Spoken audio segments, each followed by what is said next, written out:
Hello and welcome to The Sexual Alchemist, a podcast on relationships, sex, magic, and more. I'm Sexual Alchemist, certified sexpert, and relationship counselor Michelle Torrens, and you have just entered my fun world. Welcome. This podcast is all about sex, sexuality, sexual play, education, relationship, communication, cosmic consciousness, magic, and so much more. This is a safe space for exploration, expansion, and a connection within the deepest parts of yourself, as well as connection with others who are vibing at the same frequency field as you. So grab a drink, grab some cannabis, sit by the fire, or lounge out by the pool, and let's go in and have a magical conversation. See you in there.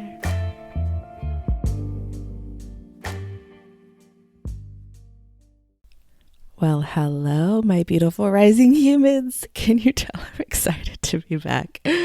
Holy shit. I say this every time I've recorded an episode, I think for this last year. Look, we all know it's been a fucking couple of years. We've all gone through like 300 paradigm shifts, fucking 5 different timeline jumps. It's been a crazy couple of years. But we're here now, we're here together. And what's even funnier, well, not funny, it makes sense, is that Tarot decided to let us know that we're back together with the 3 of Cups being the card for this episode today. Oh shit, I forgot to turn the sound off on my phone. Let's just go ahead and do that. Yeah. Anyways, before we get into today's episode, which you already know we're talking about, not necessarily 18 and over, but most of my episodes, most of my shows would be about maybe 16 or over. I think it's important for younger humans in the mid-teenage range to understand a lot of the stuff that we talk about, especially when we're talking about sex regarding our bodies, of course, understanding our bodies, the hormonal aspect of our bodies, the safety aspect, but also the energetic connection, the spiritual healing, and of course the transmutation and the deprogramming that has come through. So I would just encourage you, if you do decide to listen to it, you're chilling with me. We're smoking, we're having a drink, we're hanging out. So find a time that feels best for you. But also too, disclaimer, I am not a doctor. I do not pretend to play a doctor on TV. I am a sex coach. I'm a relationship counselor. I'm a communication specialist. My focus is working with humans and reconnecting with their body, deprogramming ideologies that no longer serve them. And we work on it on an individual basis. And I always encourage my clients, my followers, you, that if there is any sort of medical things that you want to get checked out, your hormone balances, whatever it is, you go see a doctor. I am not that person, but we can have the conversation around what could be happening, what may make sense to you, what might trigger a curiosity button within yourself, and then go from there. So before we get started, let's go ahead, grab a drink, get comfortable. I'm going to take a hit. And no, it's not the first hit of the morning. It's Sunday morning. I've been up cleaning the kitchen, doing the dishes, putting chicken in the crock pot. So let's talk about what Tarot says for this episode. Today's episode is about reunions. It's about us coming together again. The 3 of Cups is cups, of course, emotional state, our emotions, the fluidity within ourselves. Emotion is energy in motion. So today is going to be a very energetically moving episode. And the 3 of Cups is that of reunion. We're connecting, we're gathering together, we're celebrating, we're enjoying each other's company. So this episode is going to be just a great conversation. And hopefully you'll take something from it. And if not, hopefully somebody else will. And you come back and we keep working together to explore these parts of ourselves as independent individuals and a collective. So now let's get into today's episode. Desire versus arousal. As you guys may know, if you are new to me, I am finishing up my certification as a certified sexpert, a relationship counselor, and a sex coach. And so I have been studying this for quite some time. I've been working with clients, and the work that I typically do with people is around the energetic aspect of our sexuality, transmuting sexual shame into empowerment, transmuting pain into pleasure, detaching pain that is associated to specific aspects of our sexual frequency, whether it's our sexuality, our sexual identity, desires that we have, fantasies that we have. Many of us, through programming, through our cellular structure, has pain associated and attached to specific things that we can learn to detach, transmute that pain into pleasure, and start to live a full, authentic life that is meant for us as our individual experiences. We all came here to experience life from completely different perspectives. And so today, with the Three of Cups coming up, today is a great opportunity to remind ourselves, to remind each other that while we came here as individuals, we did come here as individuals to connect and to co-create with each other. And creation comes from our sexual frequency, our sacral chakra. And while I know it can be frustrating to be the human experience of healing all of this trauma, this ancestral trauma, here in this space and on this episode, on this show, on this playing field that you're on here in my Misha sphere, is all about the curiosity and the fun of exploring it all. Because when we can tap into that curiosity from a place of fun, from a place of exploration, then we go through this healing process in a much smoother, funner, and more sensual way. And when I say sensual, it's not just around the sexual experiences of our life, but we came here as energetic frequencies living a human experience. And that human experience is that of this 3D time space, which is tangible, emotional, feeling everything, creating, manifesting, realizing the emotional frequency. So our senses, taste, touch, sound, feel, everything, right? All of the senses that we experience as humans is why we came here. And when we came here to co-create, to experience these senses and interact with one another from a grounded, healthy place. And so that's what we do and have fun with in my Misha sphere here. So welcome. That was like a long ass intro. That deserves another hit. Okay, so let's get started. Desire versus arousal, recognizing the difference between desire and arousal, exploring the different stages of it, and then learning how to detach and disconnect pain and trauma that is associated with it, and how to transmute that through orgasmic pleasure. So what is the difference between desire and arousal? So you could have high desire and low arousal, and we'll get into that. You could also have low desire and high arousal, which sounds like it's an oxymoron, but it also depends on our hormonal structure, what hormones are flowing, our hypothalamus gland, and everything that we're going to get into. But the difference is the desire is the want, right? The arousal is the actual experiences, the context of what is around us, our environment, the humans that we are with. And so a lot of people find that they have struggles with their arousal, whether you have a hard time orgasming or just even having a hard time getting turned on. It's like, you want to have sex, you want to have fun, you want to play, but for some reason you just can't get there, right? Understanding these differences and understanding the different stages and understanding how we can disconnect that pain and find where we have that pain and trauma connected to our desire, our arousal. So we're going to work and look at it from all different perspectives. Remember, it's not so much taking a step back to look and see the bigger picture, because you're still in the same line of perspective.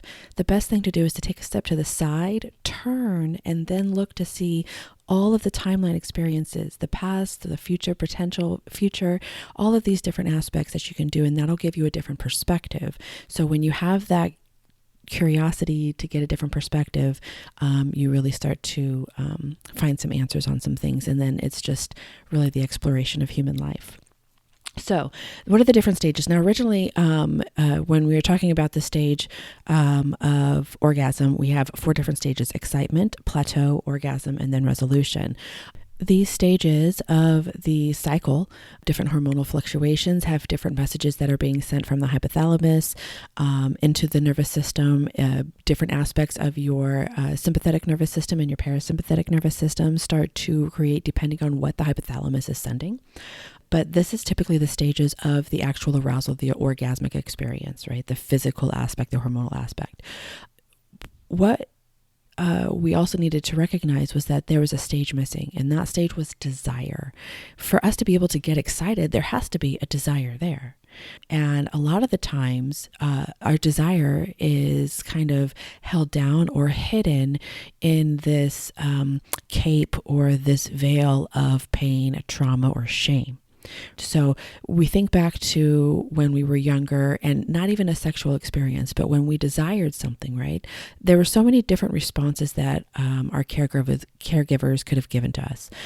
So if we had desired something, even if it was as simple as, you desired a specific toy, and a caregiver was like, shamed you for wanting to have that, for desiring that, or you would get yelled at because for some reason it wasn't supposed to be for you, or whatever the traumatic, painful, shameful experience was from that.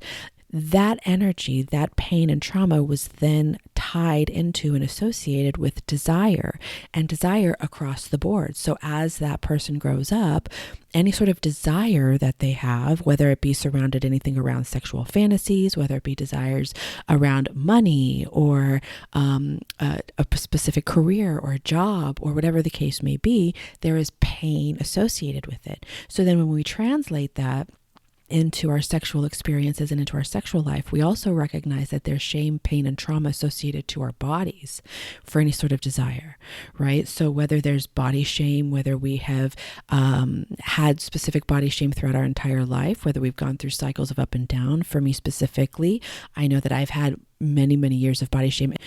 I went from 7th grade to 8th grade. In that summer, I went from a small A to a very large C, and my ass grew.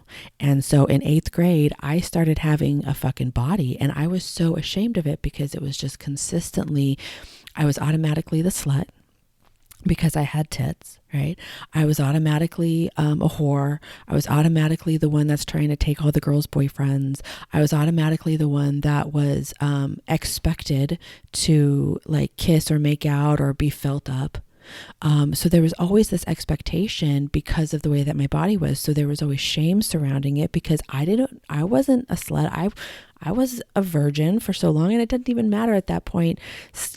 Now as who I am as an adult, I reclaim that.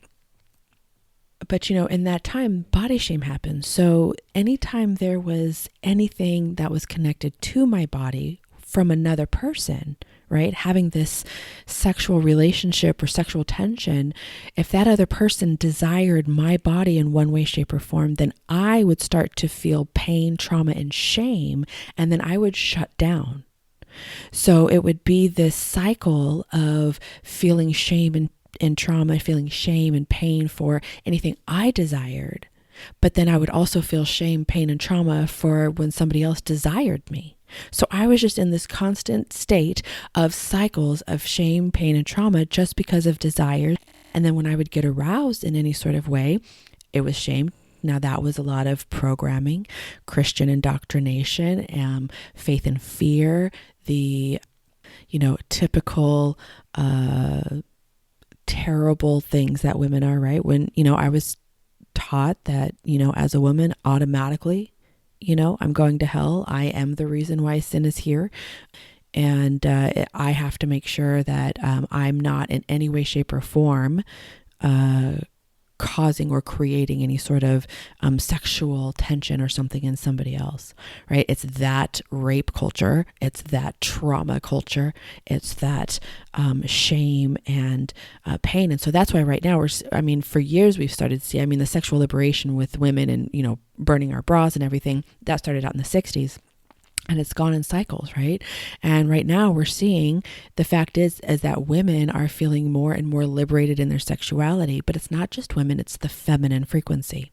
So the feminine frequency is feeling that fire, to be fully present, to be fully engaged, to be fully there, fully in the space, taking up the space, filling up the space. And we're seeing that feminine frequency coming through with women, but we're also seeing it with men, with non-binary folks as well. We're seeing that feminine energy, and that feminine energy, that rage, that is not so much based off of whether it's a girlyish or boyish or whatever the gender aspect may be. It's the dynamic of the frequency. The feminine is the flow. The masculine is the structure. It's just the way, when we really come down to it, we can even remove those two labels and recognize that it's one frequency that just flows and structures as we consciously choose to set that. And as we work individually, and then as we work collectively. That's why collective consciousness and collective awakenings and risings are happening en masse right now, because the feminine frequency is coming in, and there's a feminine rage that's happening. And that feminine rage is equaling sexual liberation, because when we have sexual liberation, then we have confidence, trust, alignment, and empowerment within our sexual frequency, which is our creation frequency.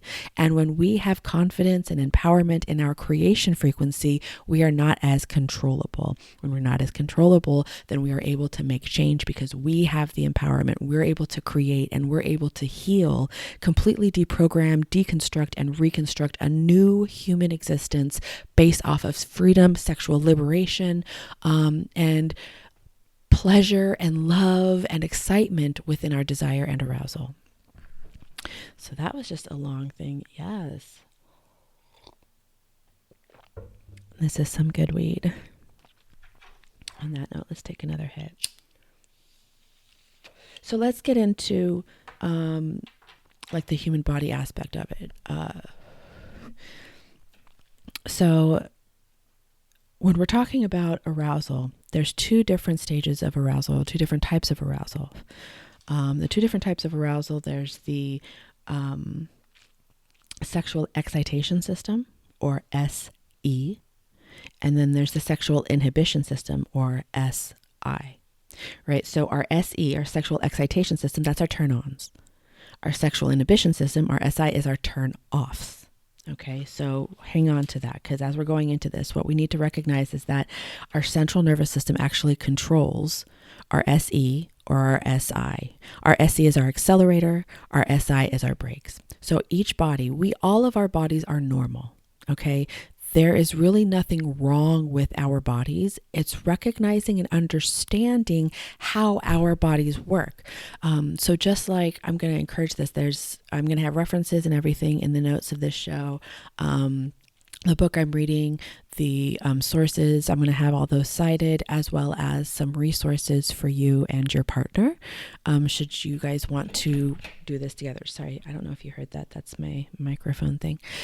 Anyways, so all of our bodies are normal. It's just a matter of what is happening in our responses. So whether, just like with our erotic blueprint, understanding the type of sexual pleasure that you enjoy receiving, and understanding your partners, and learning how to play with each other's sexual or erotic blueprint, then you're able to have a much more exciting and connected and flourishing sex life with each other. So let's get back to this, right? So our central nervous system is ultimately what controls our accelerators and our brakes, right? Our accelerator is our sympathetic nervous system.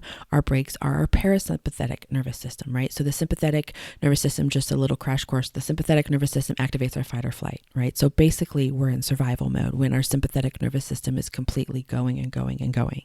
Our parasympathetic nervous system is what restores our body back to a state of calm. So when we meditate, when we work out, when we run, when we get into that zoned state, whatever it may be for you, where you find joy and pleasure and alignment, and you're able to just focus on one thing without all the noise coming into your system, right? So that parasympathetic brings your body back to a state of calm. So our sympathetic is our accelerator, our brake, our turn on, right? Our SE, and then the parasympathetic is our brakes. Now, what controls if you hear me flipping paper, that's my notes. Yes, I took notes for y'all. Well, I mean, also for my courses and shit too. But I want this to be a great episode. So anyways, so what controls our central nervous system is our hypothalamus. The hypothalamus's main role is to keep the body in a state of homeostasis. Homeostasis is a healthful, balanced body state. Okay. Now, so now the hypothalamus is connected to our pineal gland. They actually work together. So this is really interesting, especially if you are somebody who is obviously aware, consciously understanding where your third eye is located. Our third eye is the pineal gland, right? So our third eye is connected to our hypothalamus, which is our central nervous system. When you cross over your spiritual awareness, your third eye chakra, and your actual physical body, the brain, the pineal gland, you can start to recognize how the physical aspect of our human body is fully consciously manifesting what is in with our spiritual and our energetic frequencies and the systems that we have, our energetic systems. So, and you see how they work together. So now the hypothalamus and the pineal gland work together because it's the connector between the endocrine system and then the nervous system. So if you look at and think about your endocrine system, which is basically your hormonal frequency, and then your central nervous system, which is the way your body responds, right? It's basically the main switchboard. That's your main board, right? That is working your body, your human body. So it makes so much sense that the work that we do when we are trying to transmute sexual shame into empowerment, when we're trying to deprogram these ideologies that no longer fit for an expansive, more conscious, more loving unity, less control, less rape culture, less patriarchal culture, right? Less toxicity, right? When there's more balance within ebb and flow, there's more balance in the structure, there's that divine. And when I say protection, it's not so much a protection from something bad, but it's this conscious choice to hold and regard the flow that you have and that you are. So getting back to that, recognizing that's the main switchboard. So this right now, what we are talking about in this episode is us really understanding how to intertwine and connect our energetic frequency, our spiritual frequency, our spiritual body, and our human three-dimensional tangible body in this time space. So what does that main switchboard do, right? Remember, it's the endocrine system and the nervous system. So it regulates our body temperatures, our thirst, our sleep cycles, our sex drive.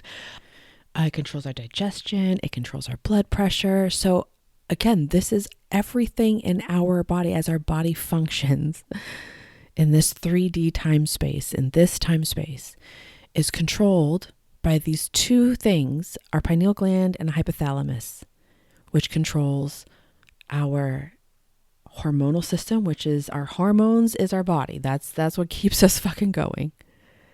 And our nervous system, which is the actual electrical physical response. So it makes sense that if there is any sort of internal sexual shame in our frequency, and this could be, look, it may not even be from this particular life experience. It could be from a previous life experience. It could be ancestral, traveling through your body. But if there is any sort of pain, trauma, shame connected to the frequencies within ourselves in any sort of way, then that is going to affect our entire physical body symptom, our physical body. And it's going to come out and it's going to affect us within our sexual experiences because we have our accelerator, which is our turn-ons, and we have our brakes, which is our turn-offs. So if you're struggling with orgasms or desire, it may not be a lack of turn-ons. It may not be a lack of accelerator, right? It may not be a lack of hormones. Because your hypothalamus actually sends out the hormones through the different gland systems, through the adrenal glands, through the adrenal cortex, through the gonads, and through the thyroid, right? So depending on what is going out too, if you're getting your hormones checked, if you're finding that you're having struggles within your sexual life, get your hormones checked. See what's going on. You may have a low hormone, but if your hormones are fine, then you could know that if you're having issues and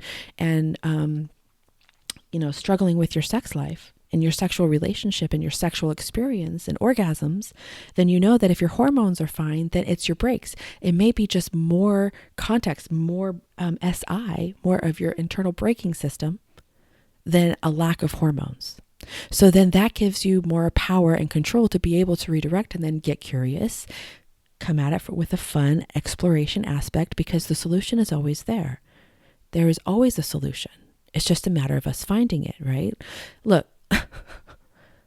life is just a big ass fucking scavenger hunt. And how you play the game is the response that you're going to get back, the reverberation. Okay?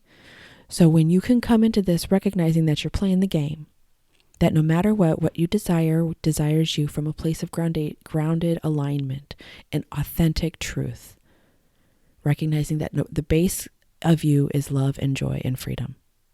And this is just an experience for you to explore and create and put the pieces of the puzzles together.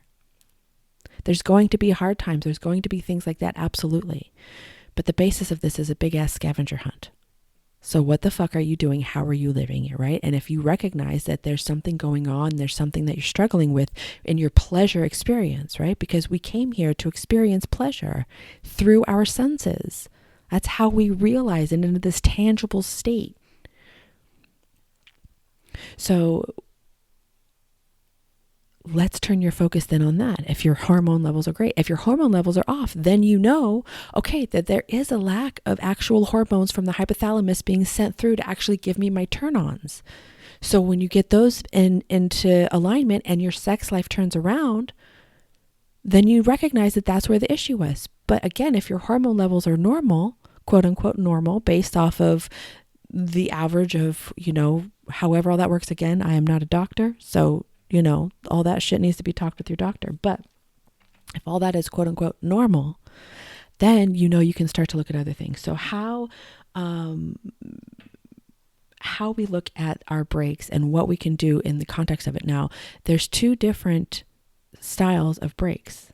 There's our arousal shutdown due to our internal fears. And then there's the arousal shutdown due to external fears, right? So let's say you're in the middle of fucking and you're enjoying it, you're having a great time, and then all of a sudden, somebody fucking comes over and boom, you just shut the fuck down. Cause it's grandma comes over or fucking, a kid knocks on the door, right? How many of us? Hello? Okay.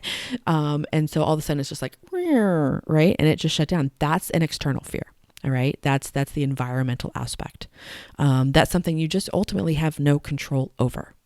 Right. The arousal shutdown due to internal fears. That is what the work that we do, right? Sexual shame and trauma, the programming, that programming too, the mother wound, the witch wound, past lives, right? So, having the internal fears that come through, that's what's hold us back, right? That's what, for a lot of us, I'm not sure if you're on TikTok. If you are on TikTok, maybe you've seen over the past couple of years, so many women have come out in their life as bisexual. So many women have come out as lesbian. So many women have just come out to the point of sexual freedom and liberation that they're feeling more free to state their sexuality. And they're feeling more empowered to do so because we have been working on this internal sexual shame transmutation, right? Because we've been working on this witch wound, because we have been deprogramming this patriarchal ideology, because we have been reclaiming our sexual freedom back before the patriarchy came through, right? Remember, there's been so many things that have happened as a result of punishment for sex and for feeling pleasure. And again, not just women. Of course, that's been a main part of that because the women have been seen in this particular time space that we've all been living in our conscious awareness, this patriarchal society, right? Because that's what we experience. That's what we understand and have been taught and programmed, right? We see that it's been that women are the ones that are the ones to control. We are not, all of that stuff, right? But it's not just that. It's that feminine energy. And that's why right now what we're seeing this split or this active deconstruction happening with those who identify as men who are breaking down this misogynistic experience within themselves and this frequency by learning how to fall in love and liberate their own feminine energy within themselves. And we're having men who have been able to do that help and call in other men to do that, right? So just as, again, we're all going through massive healing right now. Fuck, right? It's all fucking, there's a lot of healing happening. There's a lot of work being done right now. So let's take a moment, as at the Three of Cups, again, remember the card that came through, let's take a moment to celebrate that. Let's take a moment to have camaraderie with that. Let's connect through that. Let's connect through the fact that we're doing the work, and we're all doing different work, but it all is uncovering to the same core frequency, which is that of love, which is that of empowerment, which is that of connection, which is that of unity, which is that of exploration and pleasure. And we're doing it in all different aspects of it. We're all taking some sort of layer and helping each other. So how we help each other as a collective rise up and do this collective healing is when we work on ourselves. I can't fucking save the world. I get this. I understand. Even though I would love to. My entire life, that's all I've wanted to do was save the world. But I know I can't do that. But what I can do is I can continuously deconstruct and deprogram, decolonize everything that is within me and my cellular structure, and each layer that happens, and not give up, continuously show up, find the joy and the pleasure, the exploration, the fun, the curiosity in it. And by me doing that, that contributes to the collective deprogramming and decolonization and deconstructioning and reconstructing, because then when we're at a state where there's more of us that have been deconstructed, then we can co-create together and reconstruct a human experience that is different than what we have been living. And again, all of this creation and death comes from our sacral chakra. That's why, for me, as a sex coach, I am also a death doula. I work with the creation, the beginning, and I also work through the death and the rebirth. That is no coincidence. I'm a Scorpio Pisces. No coincidence. It's not, none of this is. Everything is as it should be. And when we allow ourselves to understand and look at ourselves honestly, call our own selves in, recognize when we are expressing programming, recognize when we are expressing ideology that is based in trauma and pain and shame. And when we recognize that and we actually show up to do the work, then that's when we start to feel that freedom. So, how do we start to work on it? We understand that we have desires different than arousal. So we have desire. That's the core frequency of what it is that we are. We wouldn't want to create. We wouldn't want to wake up every day if we didn't have a desire for something. The desire is the yearning, the pull, the want, the passion, the fire. That is the desire, and we have it in every aspect of our lives. Some of it is dampened down because of that programming, because of experiences, because of environmental issues, because of the current societal way of life that has been, that again is no longer supporting us. That's why, the tower started falling, I'm going to say about 7 years ago, as a more of a conscious collective. It started falling. Things started kind of happening. People were slowly waking up. 2020 shit fucking happened. And if you want to get curious and go down a few rabbit holes, check out different timelines and calendars and what countries are on different calendars and what years they're on and how that's associated with different myths and maybe ideologies that talking about time shifts, and then of course moving into the age of Aquarius. So these are all fun things you can explore. But I'm digressing. How can we start to recognize that we know that we have the desire, but the arousal is struggling, and we know that the arousal is where we have the fun. Like, that's the anticipation, the grow of the arousal, the excitement, right? When we go back to the stages, we have that desire, then we have that excitement. That excitement, and then that plateau is the actual experiencing of it, right? That's the arousal. And in that excitement, that's the frequency rising up. See, when we go back, right, and recognize that the pineal gland and the hypothalamus work together, and that the pineal gland is our third eye, and that what we really feed our body, whether that's what we watch, what we listen to, what we actually, the diet, the nutrition that we put into our body, the food, what we put into our body directly affects our pineal gland, and our pineal gland is our third eye. So that is a frequency dynamic right there. So when we are consuming things that are keeping us at a lower frequency, that directly affects our central nervous system and our hormonal system. And so if we are looking at our arousal, we are consuming things in our life, again, whether that's what we watch on TV, what music, what everything, the people that we talk to, the food that we eat, everything. When we are not conscious of it, and whatever we consume, we put into our body, is affecting us directly, right? A lot of us understand this. A lot of us recognize this. A lot of us have different levels of recognizing it. A lot of us have different levels of acceptance of it. And when we can accept that that is what is happening, and we can recognize that that is directly affecting our nervous system, which is directly affecting our turn-ons, our arousal, which is also directly affecting us, our turn-offs, our breaks, then we can start to recognize how we can start to change. We can start to kind of get more clarity on it, right? So first things first is communication. Learning how to communicate with yourself, or learning how to, or recreating a relationship with your body, recreating a relationship with the frequency around your body and your sexuality, acceptance of things. Like I said, I started kind of going down this pathway that a lot of women started to come out because of that freedom and but there was more acceptance in it, in their own self. When we have acceptance of our own expression of who we are as a human in that moment in time, then that gives us the freedom, the excitement, the curiosity, the inspiration, the motivation to want to see what else we can do, who we can become, how we can be the expression of what it is that we feel inside. But we want to get clear, and we want to help how we feel inside.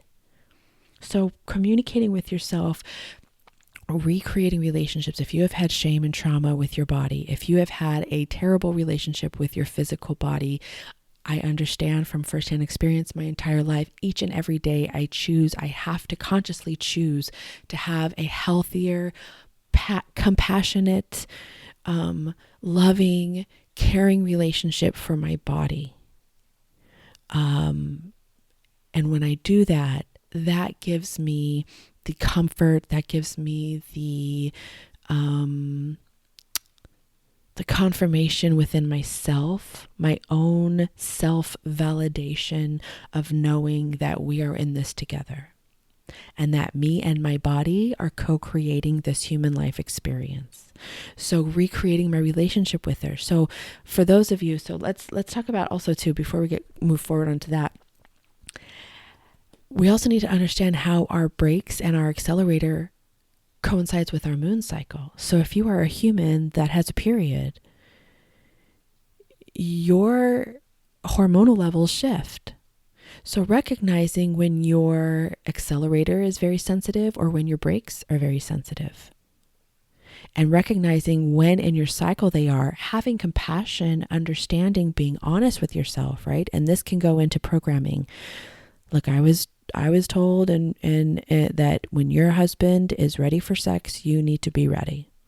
It doesn't matter what you're feeling. It doesn't matter. Like, you need to be, like, that is your job. And so by removing that expectation, that took a lot of shame deconstruction within myself. Because I would always feel bad, feel guilty, feel shame if I was not ready, if I wasn't in the mood. But I was not looking at my own body. I was looking at my external breaks, my environment. Did I have a long work day? Was there, issues at work? Were there struggles with the kids? Are the kids sick? Or did 3 bills pop up? Did the car break? Like what was the environment like, right? So learning how to reconnect with my own desire, learning how to reconnect with my own pleasure and my own want of it. but recognizing where in my cycle it takes place and how I can utilize that for communication with my partner, for healing, and just for living how I want to live.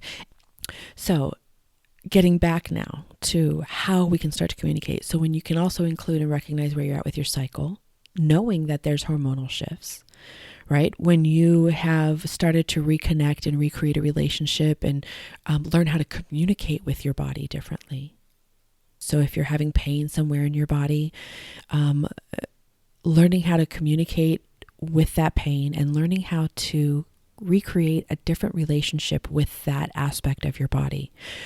You know, when I work with humans who have uteruses and they have extreme cramps, they've got cysts, they've got, endo, they've got PCOS, whatever the case may be, where there's a lot of pain.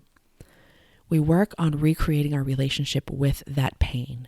And it's not about getting rid of the pain through the psychosomatic expression, but it's really more about recreating the relationship and recognizing when and where to have compassion with yourself, understanding that this is where it is right now. And so putting an expectation on yourself to do something that requires something you to do that you just can't do, right? Putting yourself in an expectation to do something that you just physically cannot do in that moment in time.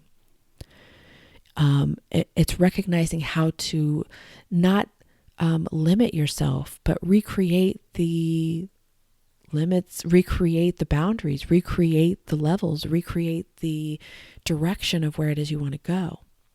So by having this recommunication, this reconnected relationship with your body regarding any trauma it may have, learning how to have a better way to communicate and express through your own orgasmic healing, any sort of shame transmutation that needs to go on.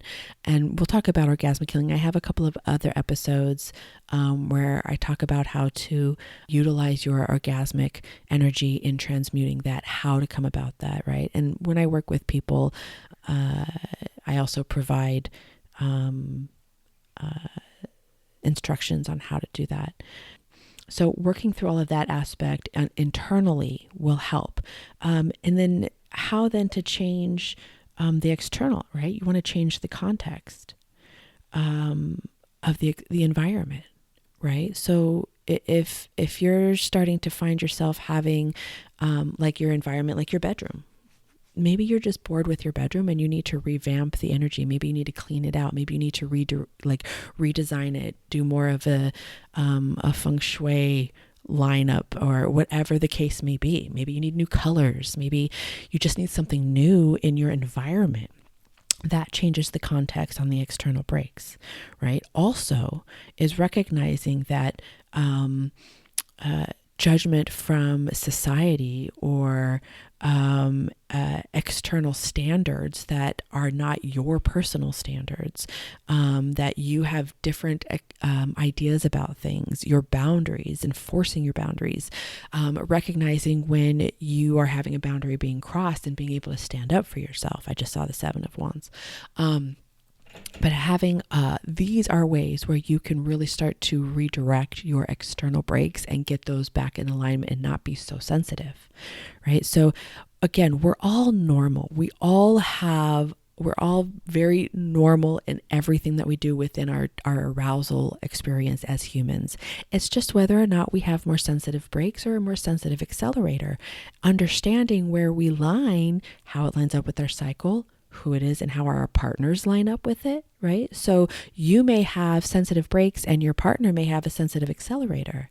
So try working and understanding, having a sensitive accelerator doesn't necessarily mean it's always a great thing. A lot of times, if you have a sensitive accelerator and you have many, many turn-ons, it can get to a point where you start to lose control of yourself. You're constantly turned on by things and it's not really helping. It doesn't feel very good. It feels like you were kind of losing control. So there's an extreme of that. Then there's an extreme of sensitive breaks where you feel like you just can't get turned on at all. Like everything is affecting you. And that typically tends to be more of a deeper internal fear that we can start to work on, especially if we get your hormones in alignment, if there's a hormone deficiency or misalignment. So how to communicate with your partner.